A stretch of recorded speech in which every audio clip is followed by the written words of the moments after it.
kaya mo sa tinadyak mong kalaban.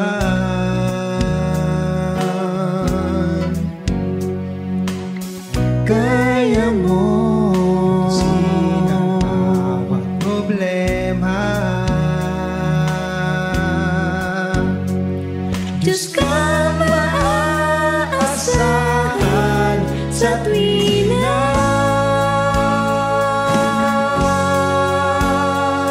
Pinagtitiwalaan kita,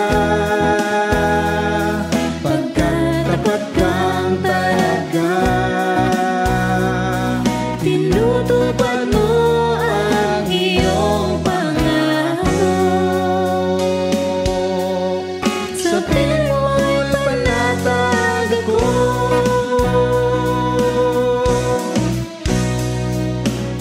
Nais mo ako'y ganap na magbago.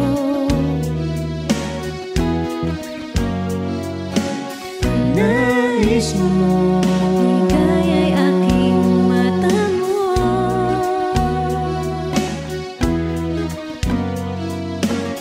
Nais mo Tagumpay ay lubos kong makamtan.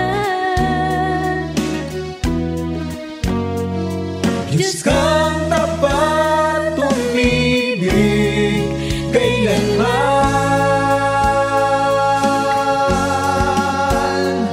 Pinagtitiwalaan kita, pagkat tapat kang talaga. Tinutupad mo ang iyong pangako. Sa piling mo'y panatag ako. Pinagtitiwalaan kita, pagkat tapat kang talaga. Tinutupad mo ang iyong pangako. Sa piling mo'y panatag ako. Tinutupad mo ang iyong pangako. Sa piling mo'y panatag ako. Sa piling mo'y panatag ako. Sa piling mo'y panatag ako. Pinagtitiwalaan kita.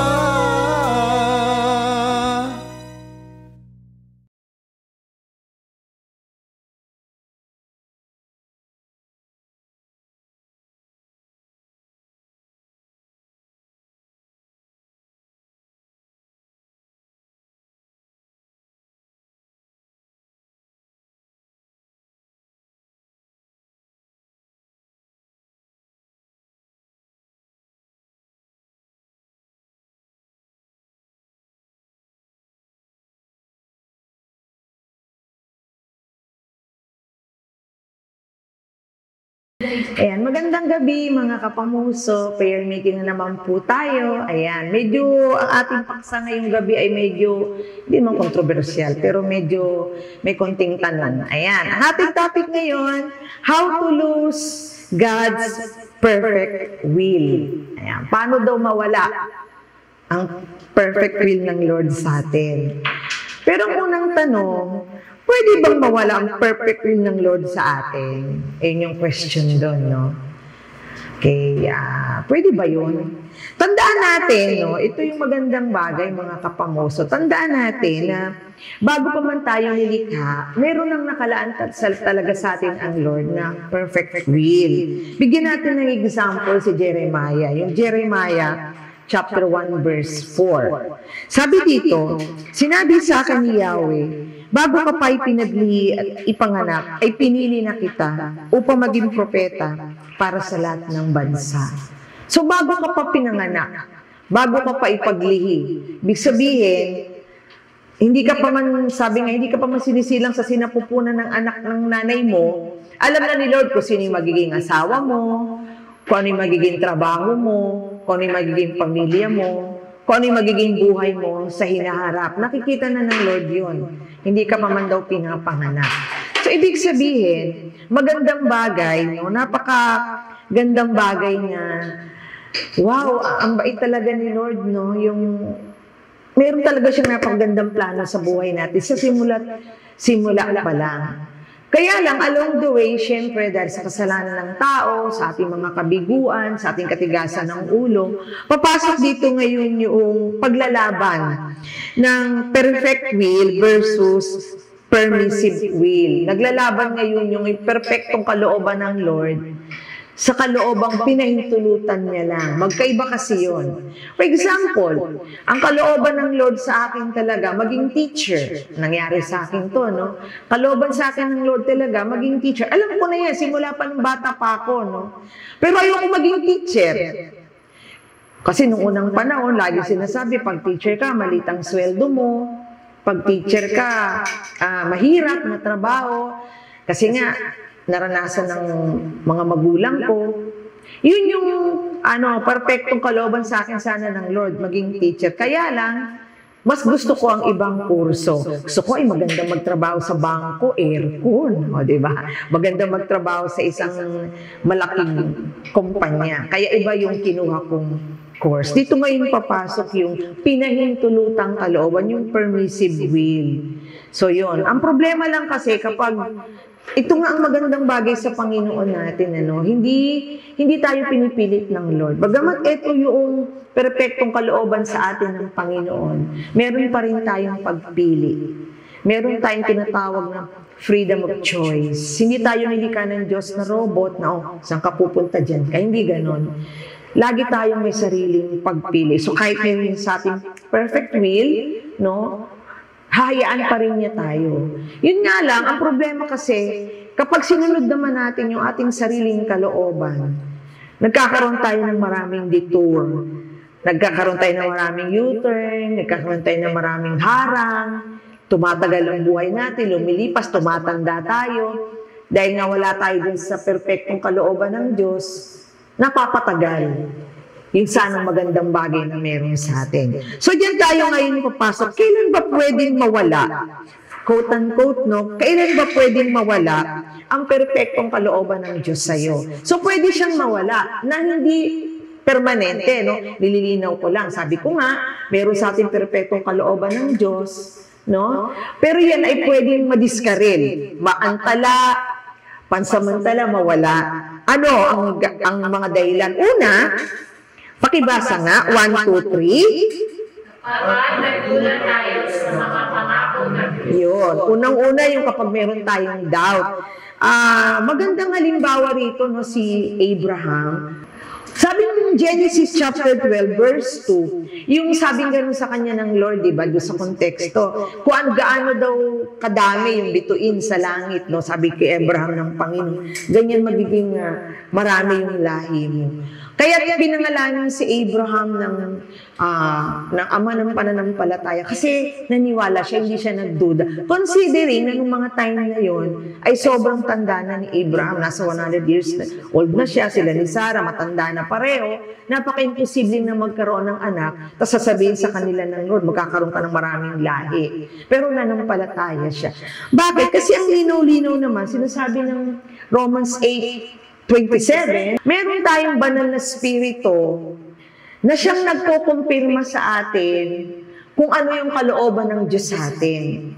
So, ibig sabihin pala, kahit pwede tayong magdesisyon at mamili ng sa sarili natin, meron sa yung banal na spirito na magsasabi, medyo yung iniisip mo mali. Medyo liliko ka ng konti. Yung banal na spirito, alam niya na yung perfect will sa atin ng Lord Yun yung pinipilit niya tayong kumbinsin. Kapag very sensitive ka sa banal na spirito, nagbabasa ka palagi ng Bible, at ikaw ay hindi nagdududa, maririnig mo kung ano talaga yung kalooban ng Diyos para sa iyo. At ito hindi natin malalaman kapag nagdududa tayo mismo sa mga pangako ng Diyos. Nagdududa tayo sa mga payo sa atin, na mga alam naman natin na ginagamit ng Lord para tayo payuhan. Nagdududa tayo sa mga binabasa natin sa Bible. Nagdududa tayo sa mga pinagtagpi-tagping mga signs ng Lord sana para sa atin. Pinagdududahan natin ang lahat ng mga bagay ngayon, kaya hindi natin nakukuha yung perfectong kalooban ng Diyos. Pangalawa, pakibasa, 1, 2, 3. Kapag mas nakinig tayo sa iba, Ayan, dito ngayon papasok, no, yung sa Genesis chapter 16, verse 2, bali ang nangyari dito, di ba, nung sinabi ng Diyos, ay magkakaroon ka ng maraming sa'yo manggagaling ang lahi ng mga tao. Dito pumasok yung nagpagdududa ni Sarah, sabi niya, tanda na ako, menopause na nga ako, matanda na kami pareho ni Abraham. Pwede ba yun? Parang gano'n, no? So, ang ginawa ni Sarah, ang ginawa niya, ibinigay niya yung asawa niya kay Hagar, yung isang alipin, no? Parang ang inano dito ni Sarah, sipingan mo, sabi niya kay Abraham, Abraham, sipingan mo si Hagar para magkaroon ka ng anak sa kanya. At sa akin yung magiging anak na yun kasi alipin ko lang yan, no? Anong nakalagay dun sa verse? In Genesis chapter 16, nakalagay dun, at nakinig si Abraham. Yun yung problema doon. Alam sa puso ni Abraham yung pangako sa kanya ng Diyos. Pero, mas nakinig siya kay Sarah. Kaya ang nangyari, ano nangyari kay Abraham at kay Sarah? Isa lang naging anak nila, si Isaac. Yun minsan yung bawa, alam mo sa sarili mo na ito yung magiging trabaho ko. Ito yung sa akin ng Lord. Sasabihin ng mga nasa paligid mo, ay, walang pera dyan. Mahirap yan, ganyan. Maraming mga sulsul, no? Wag yan yung course na kunin mo. Ay, wag yan wag yan ang puntahan mo. Yun, nakikinig tayo sa ibang tao. Kaya ang nangyayari ngayon, salit na yung nagiging sensitive tayo sa banal na spirito, yung mga tao sa paligid na napakaraming sumusulsul sa'yo, yun yung pinakikinggan. Kaya hindi mo natutumbok yung kalooban ng Diyos para sa iyo. Pangatlo, kapag 1, 2, 3, kapag Pag-iisip natin, nagkaroon tayo ng Diyos. yun. Pwede ba yun? Kapag iniisip natin, inaagrabyado tayo ng Diyos. Ay, di ba nga, balik tayo kay Sarah at kay Abraham sa Genesis chapter 16, di ba? May nakalagay kasi na verse doon, nakalagay doon na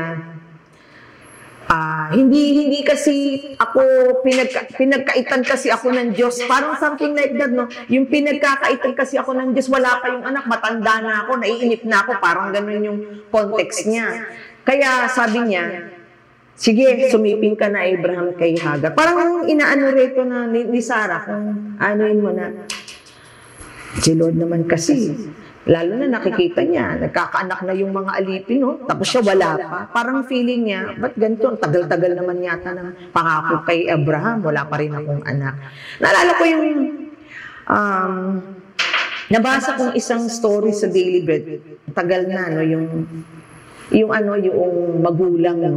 Nung nagkasakit yung anak niya. Malinaw na malinaw sa puso ng nanay na yung anak niya ay kukunin na ng Panginoon. Parang pinapaalam na sa kanya ng Lord. Pero ang sabi niya, parang inapin naman ako rito ni Lord, bibigyan niya ako ng anak, pagkatas babawiin. Parang ang tingin niya kay Lord, inagrabyado siya. Binigyan siya ng saya, tas babawiin din naman pala. So nagrebelde yung nanay na ito. So lumaki yung anak niya, nag-teenager, na-involved sa maraming mga kalukuhan, labas-pasok ng kulungan dahil sa pagdadrugs. At nung napuno na yung nanay, nung dinalaw niya yung anak niya sa kulungan, umiiyak siya. Sabi niya sa anak niya, nung maliit ka pa, kaya ka pala kinukuha sa akin ng Lord. Kasi ito pala yung magiging kapalaran mo pag lumaki ka. Sana nung maliit ka pa, pumayag na akong ibigay ka sa Panginoon. Sana hindi na ako umiiyak na husto ng sobrang sama ng Lord. So, pinayagan ng Diyos na lumaki yung bata, tinatawag na permissive will, pero ang perfect will talaga ng Lord, kunin na siya ng bata pa siya. Yung mga ganung mga bagay. Minsan ganun yung kapag may kinuha sa atin si Lord. Halimbawa, nanakawan tayo, nawalan, ang tagal-tagal nung pinapag-pray natin, sabi natin, napaka-unfair naman ni Lord. Ba't yung kapitbahay ko, hindi naman Kristiyano, napakasagana ng buhay, may trabaho, no, hindi nga nagtatights, pero mas mayaman pa sa akin. Ba't ganun? Ba't saka bakit, bawa namatayan tayo, kagaya ng namatayan tayo naman. Sabi, parang tingnan natin, inaagrabyado tayo ng Diyos. Pinangungunahan natin siya. So, yun. At syempre, pang-apat, kapag sinusubukan natin tulungan ng Diyos. yun.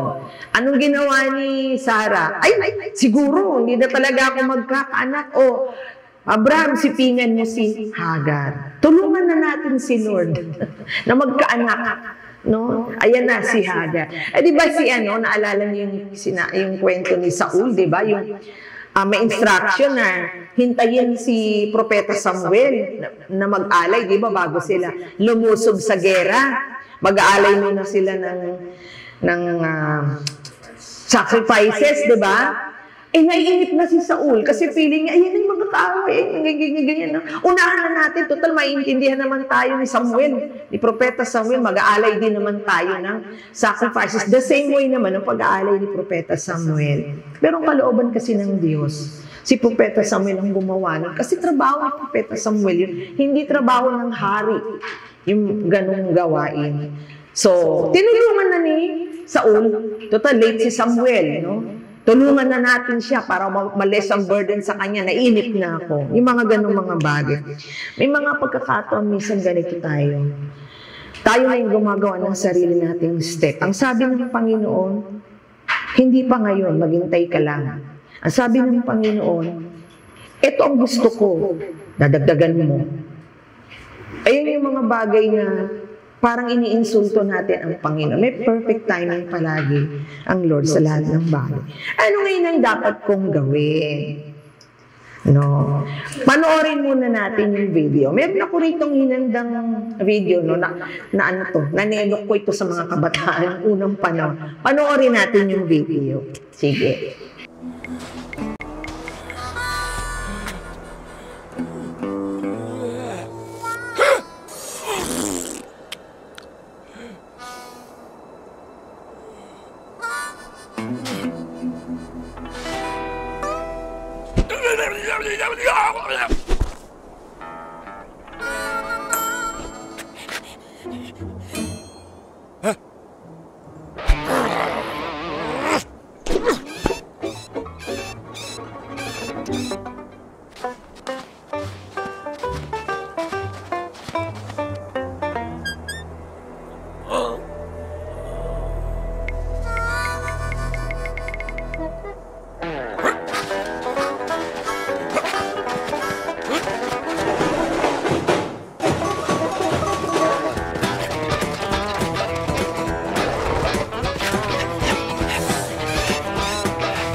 O, diba? Swak na swak dun sa devotion natin ngayon, diba? Naghanap siya ng tubig. May plano, may magandang lugar talagang nakalaan sa kanya ang Diyos. Sa kabilang ibayo na talagang sagana ang tubig. Pero gumawa siya ng sarili niyang way. Gumawa siya ng sarili niyang gripo. Binura na nga ni Lord yung gripo. Gumawa pa siya ng panibago. At ang doon, na-satisfied niya siya sa iisang patak, diba? Pero hindi niya alam na mas masasatisfy pa pala siya doon sa kabilang ibayo. So, malaking lesson sa atin ng Diyos na bagamat nagiging matagumpay tayo minsan sa mga pinipili nating daan, Pero isang bagay pa rin yan, no? Kapag hindi yan naka-inline sa will ng Panginoon, mas maganda pa rin yung bilang daan na nakalaan para sa atin. So ano gagawin natin? Dapat, una, pray, wait, enjoy, trust. Kailangan lagi tayong mananalangin. At kahit na medyo matagal yung pagsagot ng Lord sa prayer natin, maghintay pa lang rin tayo. Hintay lang. And while waiting, enjoy mo lang ang buhay mo. Sa halip na reklamo ka ng reklamo, kaya hintay, naiinis ka na, enjoy mo lang kung ano yung ngayong naandyan. Enjoy mo lang habang wala pa yung hinihintay ng kalooban ng Lord sa atin. Higit sa lahat, yung trust natin sa Panginoon, wag na wag nating iwawala.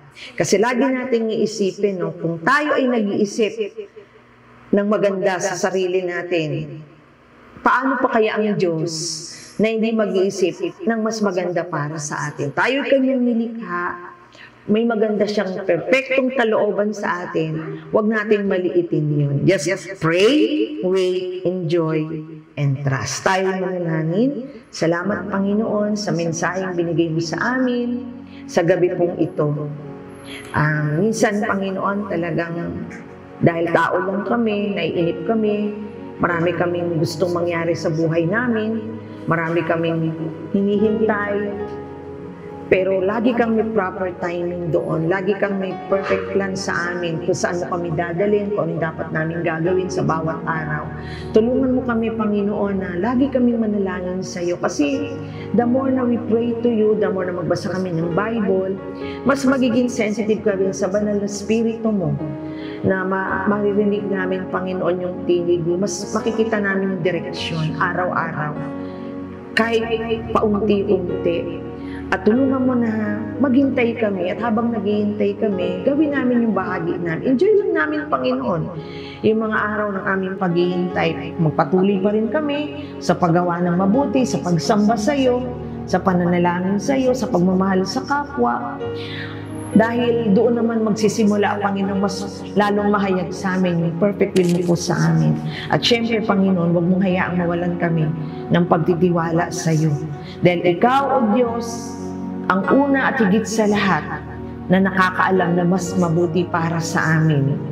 Kung kami ay naka-inline, naka-in-tune sa perfect will mo, Panginoon, mas magiging mabuti ang buhay namin. Mas magiging masaya kami, Panginoon, at mas magiging righteous kami, Panginoong Jesus. Maraming salamat po. Tulungan mo po kami maging sensitive kami, Panginoon, sa kalooban mo sa buhay namin upang hindi na kami magliko-liko pa, Panginoon, sa iyong kalooban. Salamat po. Ito pong aming dalangin sa pangalan ni Jesus.